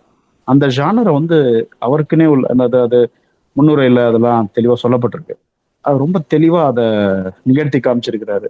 அப்போ அந்த ஒவ்வொரு புத்தகமே என்ன எப்படி இருக்குன்னா, அந்த புத்தகத்தை நம்மளால படிக்க முடியுமா தெரியல. இப்படி மாதிரிலாம் புத்தகம் இருக்கிறது நமக்கு தெரிய வருமா, தெரிஞ்சுக்க முடியுமா அப்படின்னா ரொம்ப கஷ்டம். இப்போ அந்த புத்தகங்களுக்கும் நமக்குமான ஒரு மீடியேஷனை வந்து ரொம்ப அழகா பண்றாரு, கனக்கச்சிதமா பண்றாரு. ரொம்ப அலாதியான அனுபவமா இருக்குது படிக்கும்போது. இப்ப எப்படி நம்ம இப்ப யாரு இப்போ ஒரு நூலகம், ஒரு நூலகத்துக்கு உள்ள நம்ம போனோம்னு நினைக்கிறோம்னா, ஒரு நூலகம் நம்மள்ட்ட பேசாது. ஒரு வகுப்பறைக்குள்ள நம்ம போனோம், அடுத்தடுத்த வகுப்புகள் போனோம், ஆசிரியர் நம்மள்ட்ட அதுக்குன்னு ஒரு சில ஒரு மெத்தடாலஜி இருக்கு, டக்கு நம்மள்ட்ட பேசிட மாட்டாங்க. ஸோ இது எல்லாமே நிறைய ரெஸ்ட்ரிக்ஷன்ஸ் இருக்குல்ல. ஆனா ஒரு வாசகனால மட்டும்தான் தான் வாசிச்சதை இன்னொரு தன்னை போன்று இருக்கக்கூடிய வாசகனுக்கு கடத்தி விட வேண்டும். அது இருக்குல்ல, ஆசிரியரையும் இன்னொரு தன்னை மாதிரியே தனக்கு கிடைச்ச அத்தனை அனுபவங்களையும் வள்ளலார் ஏதோ ஒரு இடத்துல குறிப்பிட்டார். ஆனா தனக்கு கிடைத்த இன்பம் பிறருக்கும் கிடைக்கணுங்கிறது தான் அவரோட அந்த அந்த முறையில எனக்கு தோணுன ஒரு முக்கியமான விஷயம். அது கொண்டு போய் சேர்த்தணுன்ற அது. இன்னொன்னு, எனக்கு தெரிஞ்ச எழுத்தாளர்களுக்கு இப்படிப்பட்ட வாசகர்கள் கிடைச்சா அப்பா எப்படி இருக்கும்ல, இந்த மாதிரி புக்கை ரீட் பண்ண முடியுமான்னு நினைச்சிட்டாங்கன்னா அவங்க அந்த என்கரேஜ்மெண்ட்லயே எழுதி குவிச்சிருவாங்க அந்த மாதிரி. இன்னொன்னு, தன்னுடைய வாசிப்புக்குன்னு அதை மதிப்பீடு செய்வதற்கென்று தனக்கான ஒரு பேராமீட்டர்ஸ் வச்சுக்கிறாரு. அந்த பேராமீட்டர்ஸ்லாம் பத்தி நிறைய பேசினாங்க, நீங்க எல்லாருமே அழகா குறிப்பிட்டீங்க. அது வந்து பெண்கள் குறித்து எப்படி அந்த கதை பேசுது, அப்புறம் அடித்தட்டு மக்கள் குறித்து அந்த கதை என்ன பேசுது, உலக சமுதாயம் குறித்து என்ன பேசுது, அப்புறம் அந்த இயற்கை சீரழிவு, முதலாளித்துவம், அந்த மாதிரியான இன்னைக்கு வந்து வாழ்க்கைய சீரழிச்சிட்டு இருக்கிற, அது வாழ்க்கையில மக்களை வந்து நிம்மதியற்று வைத்திருக்கிற ஒவ்வொரு விஷயத்தையும் தான் தனக்கான ஒரு அளவுகோலா வச்சுக்கிறாரு. வேற எங்கேயும் போய் விமர்சனத்துக்குன்னு அவர் எந்த, இப்ப ஒரு மிகச்சிறந்த விமர்சகர்ப்பா, அவரோட கருதுகோள்ஸ்ல அதை கொண்டு வா, அதை எடுத்துக்கிறேன். அந்த மாதிரி ஒரு ஒரு மெக்கானிக்கலா அவர் எதையுமே அப்ளை பண்ணல. மெக்கானிக்கலா அவர் அப்ளை பண்ணி இருந்தாருன்னா நம்மளால இவ்வளவு தூரம் ஒன்ற முடியுமான்னு தெரியல. இத்தனை விஷயங்களை நம்மளால ரசிக்க முடியுமான்னு தெரியல. அவர் எடுத்துக்கிட்ட கருதுகோள் என்னன்னா, ஒண்ணு மார்க்சிய சிந்தனை மேல அதிகமான அவருக்கு ஒரு ஈடுபாடு இருக்கும் போல. அதாவது சமுதாயத்தின் மீது அக்கறை கொண்ட எல்லோருமே இயல்பாவே மார்க்சிஸ்டா மாறிடுறாங்க. அதுதான் யதார்த்தம், அதான் நிஜம். முதல்ல எல்லாம் மார்க்சிஸ்ட், அதுக்கப்புறம் தான் நீங்க டிராவிடியன் ஆகுறீங்களா, இல்ல தலித் ஆகுறீங்களா, இல்ல பெரியாரிஸ்டா அம்பேத்கரிஸ்டா ஆகுறீங்களா, இல்ல ஜோதிரா புலே நீங்க ஃபாலோ பண்ண போறீங்களா, எல்லாம் அதுக்கு அடுத்துதான். பட் கம்யூனிஸ்டா தான் நம்மளுடைய சித்தாந்தம்ங்கிறது தொடங்கும்னு கொஞ்ச காலமா நான் உணர தொடங்கி இருக்கேன்னு வச்சுங்களேன். எல்லாருமே கம்யூனிஸ்டா இருந்துதான், அல்லது நல்லா எல்லாத்தையும் பயணிச்சு கடைசியா கம்யூனிஸ்டா போய் கல்மினேட் ஆகும் லைஃப் முடியும். ஏன்னா சமுதாயத்தை குறித்து அவங்கள விட அவ்வளவு நுட்பமா யாரும் சொல்லியிருக்க முடியும்னு எனக்கு தோணல. பட் இது ஒரு பார்வை, இப்ப ரீசெண்டா அவர் எழுந்திருக்கிற ஒரு பார்வை. இதன் மீதும் கூட விமர்சனங்கள் இருக்கலாம். இப்ப இவர் வந்து என்ன சொல்றாருன்னா, சமுதாயத்தை அவ்வளோ அங்குலம் அங்குலமா, அதுல பெண்கள் குறித்த டைரி ஒரு இடத்துல, அந்த டைரியை குறித்து அவர் சொன்ன விதங்கள், டைரி வந்து ஒரு ஆண் எப்படி எழுதுவான், ஒரு பெண் எப்படி எழுதுவா, அவ்வளவுதான். 2 பாயிண்ட் தான். ஒரு ஆண் டைரி எப்படி இருக்கும், ஒரு பெண்ணோட டைரி இருக்கும். படிச்சுட்டு நம்மளால ஃப்ரீயா இது எப்படிங்க இந்த டைரிக்குள்ளவே கூட இவ்வளோ சிந்தனைகள், ஆணாதிக்க மனப்பான்மை, சொசைட்டில பிரயோடிப்பு இருக்கிற பெண்களுக்கு எதிரான அந்த சித்தரிப்பு, ஒரு சிக்னல்ல கிராஸ் பண்ணி கூட போனாலே அதை ஏத்துக்க முடியாத ஆன்சர் இருக்கும். அது வந்து அடித்தட்டு வர்க்கத்தில், அதை ஐ மீன் கீழ்நிலை ஜாதியில இருக்கட்டும், இல்ல மேல்நிலை ஜாதியில இருக்கட்டும், எல்லா ஜாதியிலும் பெண்களுக்கு எதிராக இருக்கக்கூடிய அத்தனை விஷயத்துல அப்படியே படபடன்னு அவரு பெண்களோட சார்பா நின்று பேசக்கூடிய இதெல்லாம் இருக்குல்ல. அப்புறம் ராமனை சுட்டி காட்டின மாதிரி தன்னுடைய மனைவிக்காக வருத்தப்படுகிற அந்த இடமாக இருக்கட்டும். இப்போ மனிதாபிமானத்தோடும் சமுதாயத்தின் மீது அக்கறை கொண்ட ஒருவர் புத்தகத்தை வாசிக்கிறது ரொம்ப முக்கியம்னு நினைக்கிறேன் நான். யார்கிட்ட போய் புத்தகம் சேரணும், அல்லது யாரால புத்தகம் வந்து தேர்ந்தெடுக்க முடியும்? புத்தகத்தை வந்து how whether the book chooses us or are you chosen by the book or book chooses you அப்படின்ற ஒரு கேள்வி நம்ம கேட்டுக்கிட்டோம்னா, நம்ம புத்தகம் தேர்ந்தெடுத்த வாசகர்களா நம்ம இவங்களை பார்க்கலாம்னு எனக்கு தோணுது. இந்த மாதிரியான வாசகர்கள் வந்து, நீ வந்து தயவு செஞ்சு படிப்பா, நீ என்னை படிக்காம இருக்காத, இல்லைன்னா இந்த புத்தகம் தெரியாமலே போயிருக்குமே. யாருக்கு அந்த மேன்மை, அந்த புத்தகத்தினுடைய மேன்மை, சிறப்பு, எவ்வளவு உழைப்பு அதுல செலுத்தியிருப்பாங்க. அந்த புத்தகத்தை இது எழுதினவங்க எல்லாருமே ஒரு விளம்பரத்துக்காகவோ, ஒரு ஏதோ ஒரு பிரபலம் அடையணும், பப்ளிசிட்டி ஆகணும், நிறைய சம்பாதிக்கணும்னு எழுதுனதெல்லாம் கிடையாது. சமுதாயத்துல இருக்கக்கூடிய ஒவ்வொரு பிரச்சனைகளையும் அனுபவங்களையும் ஏத்துக்க முடியாததை, கடந்து வந்ததை, வழி நிறைந்ததை, அது அத்தனையும் போட்டு எழுதி வச்சிருக்கிற அடர்த்தியான எழுத்து ஒன்னொன்னும், ரத்தம் சதையும் தோய்ந்த எழுத்துக்கள் எல்லாமே. அப்ப அந்த எழுத்துக்களை ஒரு வாசகன் தேர்ந்தெடுக்கிறான் அப்படின்னா, அவனுக்கும் அந்த எழுத்துக்குமான ஒரு பந்தம் இருக்குல்ல, ஒரு கலெக்டிவ் கான்சியஸ்னஸ். அந்த கலெக்டிவ் கான்சியஸ்னோட கனெக்ட் நடந்தா மட்டும்தான் இது இந்த மாதிரியான எழுத்து வந்து அது இன்ஸ்பயர் ஆகினா. இல்லைன்னா எனக்கு ஒரு சில படைப்புகள்லாம் படிச்சுட்டு நம்மளால அடுத்து நகரவே முடியாது. மலையக தமிழர்களை பத்தி அவர் சொல்ற இடமா இருக்கட்டும், ஒரு பேருந்துல அடிச்சுக்கிட்டு போயிட்டு அங்க மாட்டிக்கிட்டு இறந்து போன இடத்த பத்தி விவரிக்கிற இடமா இருக்கட்டும், நீங்க எல்லாத்தையுமே படிச்சு பாத்தீங்கன்னா அவர் வந்து வெறுமனா, அதாவது அதுல சில பேசேஜஸ் எடுத்து கொடுத்துருப்பாருன்னு நினைக்கிறேன். பட் கொடுக்குற கமெண்ட்ரிஸ்லாம் இருக்குல்ல, கமெண்ட்ரிஸ் சூஸ் பண்ற இடங்கள் எல்லாமே பாத்தீங்கன்னா ரொம்ப ஒரு நோக்கத்தோட வாசிக்கிறது இருக்குல்ல. வாசிப்புக்குன்னு ஒரு நோக்கம் இருக்கணும். பிளஷர் ரீடிங் கிடையாது. இதெல்லாம் கன்ஸ்ட்ரக்டிவான ரீடிங். ஒரு சும்மா அது ஒரு புக் எடுத்துட்டேங்க. சிலர்லாம் நான் எங்க கல்லூரியிலேயே நான் ஒரு பேராசிரியர் பார்த்துங்க, என் வாழ்நாள்ல வந்து அண்ணாமலை பாஜக முன்னாள் தலைவர் சொல்ற மாதிரி, நான் 10,000 புத்தகம் படிச்சிருக்கேன் அப்படின்னு சொல்லிட்டே இருப்பார். எங்க பார்த்தாலும் அவர் எங்க கேப் கிடைக்கிற இடத்துல சொல்லுவார், இந்த புத்தகம் நீ படிக்கிறது இல்ல, என்ன நோக்கம் இருக்கு அந்த புத்தகத்தின் வழியே, அந்த புத்தகம் உன்னிடம் என்ன பேசியது, அந்த புத்தகத்துக்கு நீங்க நேர்மையா இருக்கீங்களா, அந்த புத்தகத்தினுடைய எழுத்துக்களுக்கு நீங்க உளச்சான்றோட இருக்கிறீங்களா, அந்த எழுத்துக்கு என்ன மாதிரியான விளக்கம் உங்களால கொடுக்க முடிஞ்சிருக்கு, அந்த எழுத்து உங்களை என்ன பண்ணுச்சு, அந்த எழுத்துக்கும் சமுதாயத்துக்கும் உங்களுக்குமான பிணைப்பு வந்து என்னவா இருக்கு, இது அத்தனையும் இதுல அவர் செஞ்சு காமிச்சிருக்கிறாரு. அப்படிங்கிறதுதான் உண்மையில ரொம்ப நல்ல புத்தகம், ரொம்ப அருமையான புத்தகம். பகிர்வுக்கு எவ்வளவு நன்றி சொன்னாலும் தகும். தொடர்ந்து பேசலாம். நன்றி. மகேந்திரன் அவர்கள் வழக்கம் போலவே புத்தகத்துக்குள்ளாக தன்னை தோய்த்து கொண்டு பல்வேறு எண்ண அலைகளை இங்கே பகிர்ந்து கொண்டார். நன்றி. இந்த இடத்துல ஒரு இடத்துல சொல்லியிருப்பாரு, ஒரு புத்தகம் அத படிக்கிறவங்களோட ஏதாவது ஒரு இடத்துல பொருந்தி போணும். அப்படின்னு சொல்லி, அது ஒரு புத்தகத்துக்கான ஒரு பயன்பாட்டு அளவுகோலா அவரு எழுதியிருப்பார். அப்படியான ஒரு இடம் அவருடைய வாழ்க்கையில் நடந்த அந்த சம்பவம். அவர் சொன்னார் இல்லைங்களா, மனைவிக்கு பிரசவம் இருக்கு, அது கருவுற்றிருக்காங்கன்ற உணர்வே இல்லாம நடந்துக்கிட்டத பத்தி. அது அது என்னுடைய குடும்பத்தில எங்க அப்பாவ பத்தி எங்க அம்மா சொல்லுவாங்க. அதாவது என் தம்பியோ, தங்கச்சியோ தெரியல. அவங்க பிறக்க போற அந்த வலி வந்தப்ப, இந்த மாரி எங்க அப்பாவும், எங்க அம்மா மட்டும் தான் வீட்ல இருந்திருக்காங்க. அப்ப வந்து இவரு வலி வந்துருச்சுன்னு தெரிஞ்சோனே, அங்கேருந்து போய் எங்க மாமா வீட்ல போய் இந்த மாரி, "அவ கத்திட்டு கிடக்குறா போய் பாரு" அப்படின்னு சொல்லிட்டு இவரு வந்து தண்ணி அடிக்க போயிருவாரு அப்படின்னு சொல்லி சொல்லுவாங்க. அப்புறம் அவங்க வந்து தான் பார்த்தாங்க அப்படின்னு சொல்லி, அந்த மாரி அந்த ஆண்கள் வந்து அந்த அந்த அது தொடர்பான அந்த ஆ அவங்களுடைய வலி, வேதனை அந்த விஷயங்கள் அத எதையுமே கண்டுக்க மாட்டாங்க. அப்படி கண்டுகொள்ளாத ஒரு போக்கு பெருமளவில் அ அ இருந்தத வந்து அவரு சொல்லி காமிச்சிருப்பாரு. முந்தைய தலைமுறைகள்லாம் அப்படிதான். இப்ப இதுல கொஞ்சம் அ கொஞ்சம் இதுல வந்து நெகிழ்வு ஏற்பட்டிருக்குதுன்னு நம்பலாம். ஏன்னா அண்மை காலத்துல இளைஞர்கள் அந்த அளவுக்கு அ அ என்னது ஒரு ஒரு ஒரு விட்டேற்றிகளாக இல்ல. கொஞ்சம் கொஞ்சம் அவங்களுக்குள்ள ஒரு ஒரு பொறுப்பு ஏதோ ஒரு வகையில அது அ வந்திருக்கு அப்படின்னு சொல்லலாம். இல்ல அது சமுதாய அழுத்தத்தால வந்திருக்கு. இப்போ வந்து ஆ பெண்கள் வந்து ரொம்ப விழிப்புணர்வா இருக்காங்க. கேள்வி ஆ கேட்பாங்க. அதே மாரி கேள்வி கேட்பாங்க. குழந்தைகளும் முன்ன மாரி நெறைய பெற்றுக்கொள்வது இல்லல்ல. ஓரிரு ஆமாமா. குழந்தைகள் தான். அது மாத்திரம் இல்லாம துணைக்கு ஆள் இருக்கிறதில்ல. முன்ன ஓ! வந்து கூட்டு ஆமாமா. குடும்பமா இருக்கும்போது நெறைய பேர் இருப்பாங்க. அதனால இவரு பொறுப்பு இல்லாம இருப்பாரு. இப்ப நீங்க பொறுப்பு எடுத்தாகணும். அப்படி இல்லன்னா பின்னாடி வந்து நீங்க ஆ பதில் சொல்லணும். பதில் சொல்ல முடியாது. இல்லைங்களா? அப்போ அப்படி கூடி இருக்கும்போது, அவரு கூட இருக்கிறாரு. அப்ப அந்த வலியும், வேதனையும் அனுபவிக்கிறாங்க. அவங்க கூட இருக்கிறாங்க இல்லைங்களா? வலி அவங்க அனுபவிச்சா கூட, இவங்க கூட இருந்து நேரா பார்க்குறாரு. அதுதான் அவரு எழுதுறாரு அந்த இடத்துல. நேரா இருந்து பார்த்த பிறகும், ஆ இன்னொரு குழந்தை பெற்றுக்கணுமா அப்படின்னு நினைக்கிற அளவுக்கு, அது அந்த அளவுக்கு வேதனைய தரும். அப்படி நினைக்க வைக்கணும். அதுதான் அதனுடைய அந்த அந்த நிகழ்வுக்கான நம்ம பார்த்ததுக்கான இது அப்படின்னு சொல்றாரு. இல்லைங்களா? சொல்றாருங்க அந்த இடத்துல. ஆமா. அதாவது அந்த வலி ம். வந்து எப்படி ஆ அந்த சொல்லுங்க, சொல்லுங்க. அதுதான். எப்படி வந்து அந்த வலி வந்து அந்த பெண்களுக்கு ஏற்படுற அந்த படிப்படியான அந்த வலி இருக்குல்ல, அத எப்படி தனக்குள்ள இறக்குதுங்கிறத அவரு அழகா அவங்க கத்துற சத்தம். அந்த சத்தம் இவருக்குள்ளாக அவங்களுடைய உணர்வு கடத்துறத நல்லா எழுதி காமிச்சிருப்பாரு.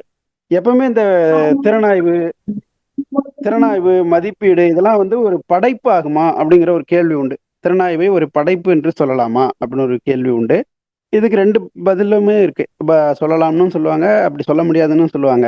ஆனா, இப்ப இந்த மாதிரியான திறனாய்வுகளை நம்ம ஒரு படைப்பு என்று சொல்லலாம். அதாவது எப்படின்னா, அந்த படைப்போட தன்னோட அனுபவத்தை இணைச்சு பார்க்கிறது. ஏன்னா, அப்போ வந்து அந்த ஆ படைப்புக்கு ஒரு செலின் பெரிய செலின் இருக்காங்க. அவங்களோட பேச சொல்லுங்க. சரி. அ அந்த அந்த அந்த படைப்புக்கு ஒரு புது பொருள் கிடைச்சிருது. அந்த அந்த படைப்பை எப்படி வியாக்கியானம் செய்யறதுல எந்த அளவுக்கு அவர் வெற்றி பெறுறாரோ, அது படைப்பா மாறும். ஆமா. இல்லைங்களா? சிறப்பான முறையில அவர் வியாக்கியானம் செஞ்சாருன்னா, அது ஒரு அதுவே படைப்பாயிடுது. ஒரு ஒரு கலையா மாறிடும். மேடம் ஆமா. பேசுறாங்களான்னு கேளுங்க சார். கேளுங்க. ஆ. சரிங்கம்மா, நீங்க பேசுங்க. வணக்கம். நான் ஒரு ஒரு மகேந்திரன் பேசுறது கொஞ்ச நேரம் முன்னாடி வந்துட்டேன். இன்னும் முழுசா படிச்சு முடிக்கல. நல்ல புத்தகம். நான் படிச்ச வரைக்குமே எனக்கு ரொம்ப பிடிச்சிருந்தது. எழுத்துக்களை பற்றினா என்ன எழுதப் போறாங்க? எழுத்த பத்தி நமக்கு புதுசா என்ன சொல்லப் போறாங்க? அப்படின்ற ஒரு தாட் தான் இருந்தது இந்த புத்தகத்த தொறக்கிற வரைக்கும். அதுக்கு பிறகு படிக்க ஆரம்பிச்ச பிறகுமே கூட, விமர்சனத்த கண்டிப்பா நம்ம படிச்சு தான் ஆவணுமா? நம்ம அந்த அளவுக்கு வளர்ந்துட்டோமா என்ன? அப்படின்லாம் கூட சில சமயங்கள்ல ஒரு எண்ணங்கள் வர அப்படியே அதையும் கொஞ்சம் ஆற போட்டேன். இந்த சாமி மலை படிக்கிற வரைக்குமே கூட, என்னத்த இத போட்டு படிச்சுக்கிட்டு அப்படின்ற மாரி தான் இருந்தது. அடுத்து அந்த அக்கானின்னு ஒரு தொகுப்பு வந்துருச்சு நாவல் பத்தி. அது வந்து நல்லா இருந்தது.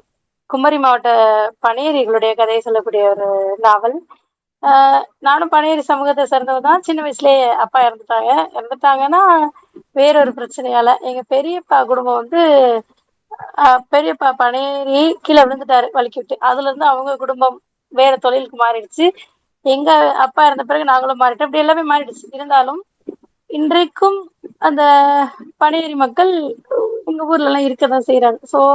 அவளுடைய வாழ்க்கையெல்லாம் பார்க்க தான் செய்றோம். என்னமோ அந்த அதை முதல்ல படிக்கணுமோ அப்படின்ற ஒரு தாட் வந்துச்சு. அதாவது எல்லா கதையை பத்தி கேட்கும் பொழுதுமே ஏதோ ஒரு வகையில ஏதோ ஒரு கருத்து நமக்கு பொருந்தி வருமோ அப்படின்னு சிந்திக்க வச்சிருந்தார். அவர் சொன்னது அப்படியே ஒவ்வொரு எழுத்துலயுமே ரொம்ப தெளிவாவே இருந்தது. அப்புறம் அந்த யாத் விஷயம் நினைக்கிறேன், அது எக்ஸாக்டா எனக்கு நினைவுல இல்ல. அந்த அனிதா விவேக் கதை அது ரொம்ப நல்லா இருந்துச்சு. ஒரு நாசி முகாம்ல இருந்து தப்பிச்சு வர்றாங்க, வந்து பெங்களூர்ல செட்டில் ஆகுறாங்க. அதுக்கு பிறகு பல வருஷங்களுக்கு பிறகு அந்த அனிதா, அவருடைய பேரு ஹயானாவா, நேம் நினைவுல இல்ல, அந்த பொண்ணு வந்து 60 வருஷங்களுக்கு பிறகு அப்பா, அவளோட தங்கை எல்லாம் தேடி, அப்பாவும் பொண்ணும் தான் இங்க வந்து செட்டில் ஆயிருப்பாங்க. அம்மா இன்னும் ஒரு பொண்ணு ஒரு பையனும், அது எல்லாரையும் தேடி தேடி போய் அது வித்தியாசமான கதையா இருந்துச்சு. அதை வந்து அந்த நேமி சந்திரா அப்படின்றவங்க 8 வருஷமா அதுக்காக போராடி அதை தேடி பிடிச்சி வரலாற்று தகவல்கள்லாம் எடுத்து கொடுத்துருப்பாங்க. அது நல்ல தம்பி தமிழ்ல மொழிபெயர்த்து போட்டிருந்தாங்க. ரொம்ப நல்லா இருந்தது அந்த கதை தான். ஹிட்லர் மேல எனக்கு எப்பவுமே நல்ல மரியாதையெல்லாம் கிடையாது. தேடும் பொழுது சொல்லியிருப்பாங்க, அந்த முகாம்ல இருக்கக்கூடிய எல்லாருக்குமே வந்து பெயர்கள் கிடையாது. முகாம் ஒவ்வொரு எண் கொடுத்துருப்பாங்க. அதுதான் அது நிறைய கதைகள்ல கேள்விப்பட்டது உண்டு. அதை தேடி அதை கிடைக்கக்கூடிய அந்த தவிப்பு, அவங்களுடைய பயணங்கள், அதெல்லாம் வந்து உண்மையாவே இந்த கதை எப்படித்தான் இருக்கும் அது படிக்கணுமே அப்படின்ற மாதிரி ஒரு ஆர்வத்தை ஏற்படுத்துற மாதிரி இருந்துச்சு. அதுக்கப்புறம் டைரிலாம் உண்மையா சொல்லணும்னா நிறைய ஆணாதிக்கம்னு எழுத மட்டும் தான் முடியுது, பேச மட்டும் தான் முடியுது. நடைமுறையில இன்னும் என்னோட மொபைல்ல வாட்ஸ்அப்ல லாஸ்ட் சீன் ஆஃப் பண்ணி வச்சிருக்கேன். கேள்விகள் வரதான் செய்யுது, ஒண்ணு சொல்றதுக்கு இல்லை. அதுதான் இப்போதைய நிலவரம். அதுக்கு பிறகு இந்த டைரி தொகுப்புல எல்லாம் நிறைய பேஷன்ஸ், நிறைய நல்ல பெண் உரிமை சிந்தனைகள் நிறையவே இருந்தது. என்ன எல்லா எழுத்தளவுலே இருக்குதோ அப்படின்றதுதான் ஒரு வருத்தத்துக்குரிய விஷயம். அதுக்கு பிறகு நிறைய கதைகள்லாம் என்ன நான் படிக்கல. கடைசியா அந்த நரேன் படிச்சுக்கிட்டு இருந்தேன். கரெக்டா அந்த கற்பனைப்படுவதை பத்தி கூட டிஸ்கஸ் பண்ணிட்டு இருந்தீங்க. என்ன சொல்றது, அதெல்லாம் வந்து வெளிப்படையா பெண்கள் சொல்லணும்னு நினைச்சா அதுக்கும் வேற வேற கதையை கட்டி அதையும் அப்படியே என்ன சொல்றது, அதோட அமுக்கி விடக்கூடிய, அதோட அந்த அந்த சிந்தனையை வெளிவராம தடுக்கக்கூடிய அந்த மாதிரி சமூகத்துல தான் இப்ப வாழ்ந்துட்டு இருக்கோம்னு நினைக்கிறேன். அதெல்லாம் வேற எப்படி அதை கடந்து போறதுன்னு தெரியல. பிரசவம் நம்ம நினைக்கிறோம், ஆனா இன்னைக்குமே இந்த காலகட்டத்திலயுமே கூட கடைசி நிமிஷத்து வரைக்கும் ஒரு வழிய கேட்டு புரிஞ்சுக்கக்கூடிய, அதை உணரக்கூடிய அப்படி மனிதர்கள் எனக்கு இன்னும் இருக்காங்கன்னு தோணல. எங்க வீட்டுல ஜாயின்ட் ஃபேமிலி, அதனால வீட்டுல பெரியவங்க கூட இருந்து பாத்துக்கிட்டாங்க. மற்றபடி தனியா இருந்தா எங்க ரொம்பவே தனிமைப்படுத்தப்பட்டிருப்போமோ அப்படின்ற ஒரு வருத்தம் இருக்குது. அதுக்கப்புறம் நிறைய விஷயங்களை, அந்த நாகாலாந்து கதையெல்லாம் ரொம்ப புதுசு. இன்னைக்கு வரைக்கும் அந்த மக்களுக்கு பேச்சு மொழிக்கு, அதாவது அந்த மொழிக்கு பேச்சு வடிவம் இருக்கு, எழுத்து வடிவமே கிடையாது அப்படின்றதுலாம் மிக புதுமையான தகவல். அவங்க ஆங்கிலத்துல எழுதி அதை தமிழ்ல மொழிபெயர்த்த இந்த எழுத்தாளர் வந்து நிறைய புத்தகங்களை தேடி தேடி படிச்சிருக்காரு. அது நிச்சயமா அந்த அறிவு தேடல் நிச்சயமாவே பாராட்டப்பட வேண்டியது. எங்கேயோ விமர்சகர்களுக்கு சிலை வைக்கப்படுவதில்லைன்ற மாதிரி எல்லாம் கூட கேள்வி, ஆனா இவர் வைக்கலாம். இவருடைய படைப்பு அந்த அளவுக்கு பாராட்டலாம். நிறைய புத்தகங்கள், அது மொழிபெயர்ப்பு நாவல்களா தேடி தேடி தேடி படிச்சு அதையும் அத அத விமர்சிச்சு அதை ஒரு புத்தகமா எழுதி, ஆனா வேற லெவல் ஒரு எஃபர்ட். அது சாதாரணமா அவர் எழுத்துன்னு கடந்து போயிட முடியாது. இந்த உடல் கதையா இருக்கட்டும், அதுல எல்லாம் அம்மா அப்படின்னா தியாகம் மட்டும்தான் அப்படின்னு இன்றைக்கு வரைக்கும் சொல்லப்படுறது. அதை வந்து மாற்றப்படணும்னு எழுதிட்டு இருக்காங்க, அவ்வளவுதான் சொல்ல முடியும். இன்னும் ஒரு பெண், எனக்கு இது உரிமை, என் குழந்தைகளை தாண்டி எனக்கு இது தேவை அப்படின்னு சொல்லும் பொழுது அந்த பேச்சுக்கு அங்க மதிப்பில்லாத, அல்லாத அது அந்த பெண் சமூக கட்டமைப்பு விட்டு ஒதுங்கி போறாளோ அப்படின்ற ஒரு சிந்தனையை தான் இன்றைய சமூகம் எதிர்கொள்ளுது. ஸோ அதெல்லாம் மாற்றம். இந்த எழுத்துக்கள் படிக்கும் போது பலரை சென்றடையும் போது மாற்றம் அப்படின்னா உண்மையாவே அது வரவேற்கப்பட வேண்டிய விஷயம்தான். இன்னும் நல்லா இருந்தது புத்தகம். இந்த முழுமையா படிச்சு முடிக்கல, நிச்சயமா இன்றைய இரவுக்குள்ள படிச்சு முடிச்சிடலாம். எனக்கு அதான் அந்த விமர்சனத்தை கண்டிப்பா படிக்கணுமா அப்படின்ற ஒரு சிந்தனையிலேயே கொஞ்சம் படிக்க தாமதப்படுத்திட்டேன். மற்றபடி படிச்ச பிறகுதான் இதே போட்டோம் அப்படியே படிச்சுக்கலாமோ அப்படின்ற மாதிரி தோணுச்சு. நல்லா இருந்தது.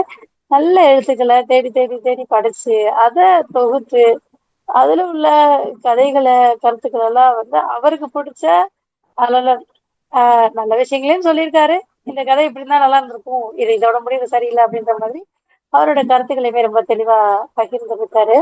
என்ன அவருடைய அவர் எப்படி வருவாரு, இன்னும் கொஞ்சமாவது படிச்சுட்டு போகலாம் அப்படின்னு யோசிச்சுட்டே இருந்தேன். வர முடியல, அவருக்கு என்ன சொல்றது தெரியல. நான் ரொம்ப லேட்டா வந்துட்டேன். அது சம்பந்தமான கருத்துக்கள் விவாதங்கள் எல்லாம் போயிருக்கும் கண்டிப்பா. அதை நான் மிஸ் பண்ணிட்டேன். அப்புறமே கேட்கிறேன். அருமையான புத்தகம்.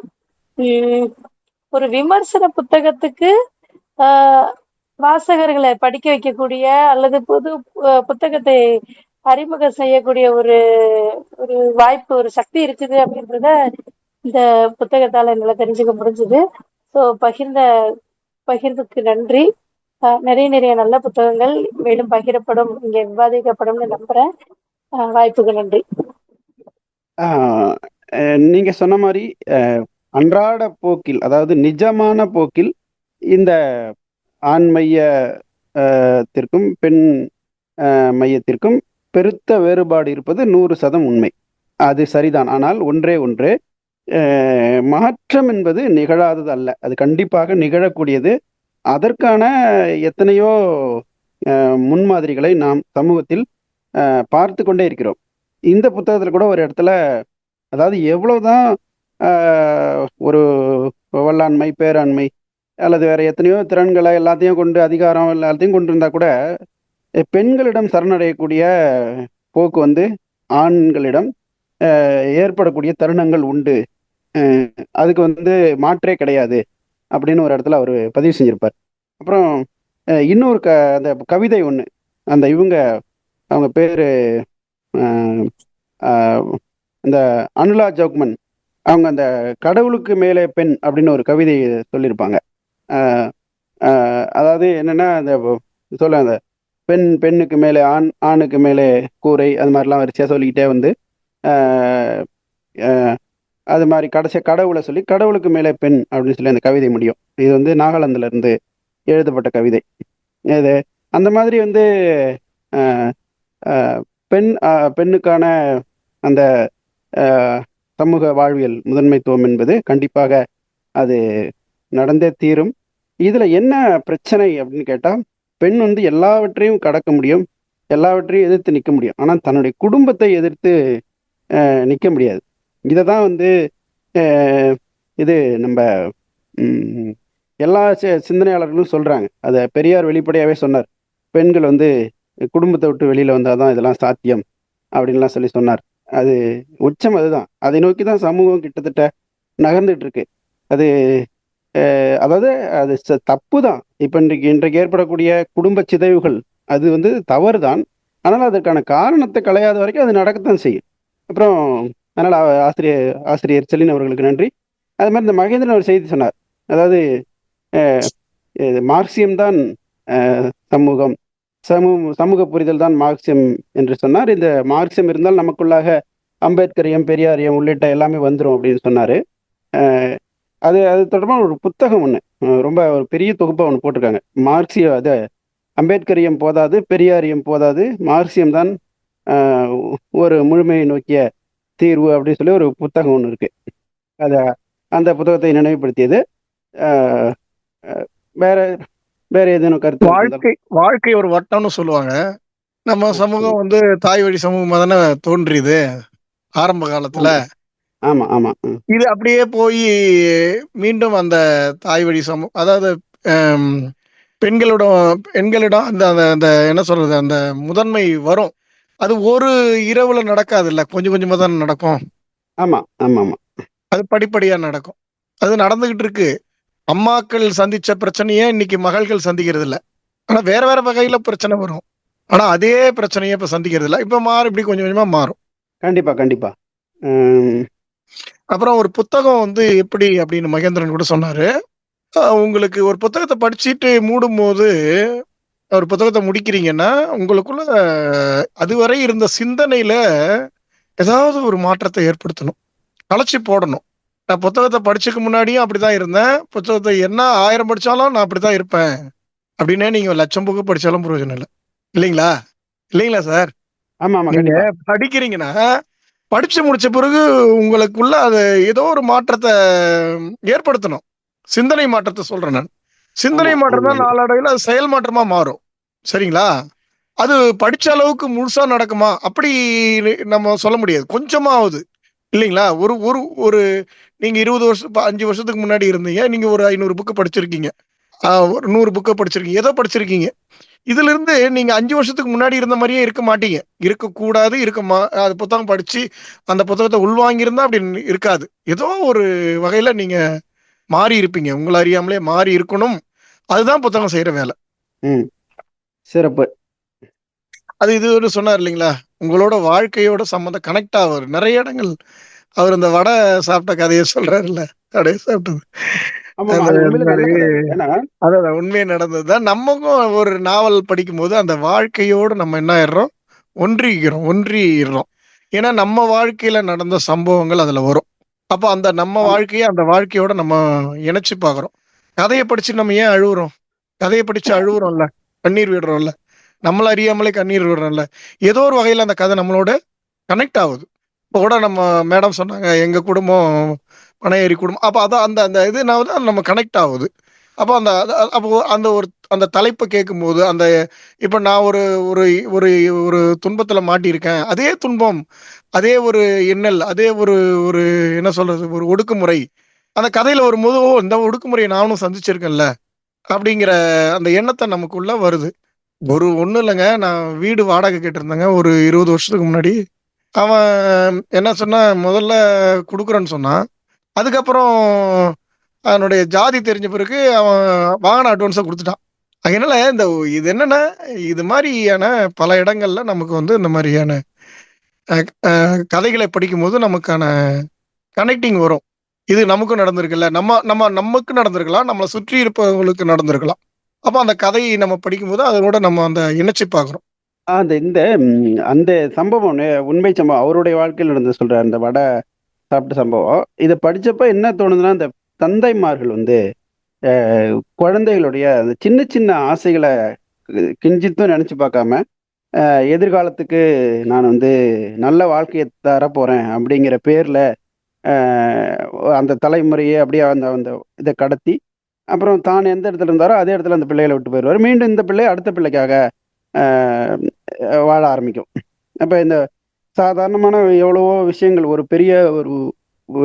பெரிய சொத்தை விட ஒரு வடை ஒரு முக்கியமான விஷயமா இருக்கு அப்படின்னு பாக்குறது. இது மாதிரி எத்தனையோ ஆசைகள், சின்ன சின்ன ஆசைகள் அது என்னன்னா, அன்றைய தேவையை பூர்த்தி செய்யாம நாளைய தேவைன்னு நினைச்சுக்கிட்டு உழைக்கிறது. ஆமா, அது நாளைய தேவை அது இதுவா இருக்கலாம், வேற ஒன்னா கூட இருக்கலாம். இது என்னன்னா, இன்றைய அவருடைய சின்ன சின்ன குழந்தைங்களுக்கான சின்ன சின்ன ஆசையை, இன்றைய ஆசைய அது நாளைக்கு நீங்க இருப்பீங்க, அவர் இருப்பாரோ இருக்க மாட்டாரோ அதெல்லாம் இருக்குல்ல. அப்போ இன்றைய இதுதான் நீங்க பார்க்கணும். ஆமா, நாளை பார்க்க கூடாதுங்கிறது இல்ல, நாளைக்கு எதிர்காலத்தை பார்க்கலாம். அத நினைச்சு இன்றைய நிகழ்காலத்தை தொலைக்க கூடாதுல்ல. ஆமா, அது மாதிரி அது நம்ம சாதனம் பொருள் வாங்கி தரதா இருக்கலாம், சுற்றுலா அழைச்சிட்டு போறதா இருக்கலாம், செத்த நேரம் கூட உட்காந்து விளையாடுறதா இருக்கலாம், எதனாலும் இருக்கலாம். எல்லாமே அது குழந்தைங்களுக்கு கிடைக்காம போகுதுங்கிறது. இதெல்லாம் கொஞ்சம் இந்த காலத்துல கொஞ்சம் அது மாறி இருக்கு அப்படின்னு நம்ம நினைக்கலாம். அதே மாதிரி இந்த விபத்து நேர்ந்ததை பற்றி அது ஒரு உண்மை சம்பவ பதிவு அது இருந்தது. அதுல பாக்குறப்ப தெரிஞ்சது இந்த அதாவது மனித தவறுகள் தான் விபத்துகளை ஏற்படுத்துது அப்படிங்கிற அடிப்படையில இந்த ஓட்டுநர் அந்த போக்கை சரியாக அனுமதிக்காம விட்டிருக்கிறாரு. ஏன்னா எப்படியாவது கொண்டு சேர்க்கணுங்கிற எண்ணம் பெரும்பாலும் எல்லாரும் அப்படித்தான் யோசிப்பாங்க. எப்படியாவது கடந்துடலாம், எப்படியாவது அப்படின்னு தான் எல்லாருமே நினைக்கிறாங்க. ஏன்னா ஒருவேளை கடக்க தாமதமாச்சுன்னா, தண்ணி நிறைய வந்துச்சுன்னா இங்கேயே விடி இருக்க வேண்டியது இருக்கும். அதனால நம்ம எப்படியாவது கடந்துடலாம் அப்படின்ற எண்ணம். இது மாதிரி பல்வேறு இடங்கள்ல அது விபத்துகளாக மாறிய இதை நம்ம படித்து பார்த்துருக்குறோம். அப்போ இந்த விபத்துகளுக்கான முக்கியமான காரணம் மனித தவறுகள், முன் எச்சரிக்கையின்மை அப்படின்றத நம்ம அதிலிருந்து பார்க்குறோம். அப்புறம் அதில் இந்த தன்னுடைய பிள்ளைகள் இறந்து போன செய்தி தெரியாம உதவி செய்கிற அந்த நபர், அவர் இது உண்மையிலும் நடந்து இந்த மாதிரி பல்வேறு நபர்களுக்கு அனுபவங்கள் நேர்ந்திருக்கு. அது ஒரு பதிவு. சரி, வேற ஏதாவது இருந்தா சொல்லுங்க. இந்த தொகுப்புல இருக்கிற புத்தகங்கள் கையில புக்கா இருந்ததுன்னா கொடுங்க. இந்த நேமிச்சந்திரா புத்தகம் இருக்கு. அவரு சமரனும் இருக்குன்னு சொன்னார். சமரம் தான். இருக்குங்கய்யா. நான் ஏன்னா அதெல்லாம் ரொம்ப நாள் முன்ன கேள்விப்பட்டனே தவிர அதனுடைய இப்போ இதை வாட்ச போது உடனடியாக வாட்ச் ஆகணுன்ற மாதிரியான கட்டாயம் உருவாகுது. சரிங்க, அனுப்பிடலாம். நன்றி. சரி, முடிச்சிடலாமா? முடிச்சிடும். இந்த சுவாரஸ்யமான இந்த விவாதம், இந்த நூல் குறித்த விமர்சன நூல் குறித்த விவாதத்தில் பங்கேற்ற நண்பர்கள் அனைவருக்கும் நன்றி. இந்த விவாதம் நமக்கு பல்வேறு நூல்களை தேடி படிப்பதற்கும் விமர்சன பார்வையை முன்வைப்பதற்குமான ஒரு ஊக்கமாக அமைந்தது என்று நான் நம்பலாம். நன்றி. அடுத்த ஒரு நல்ல நூலுடன் சந்திப்போம். நன்றி.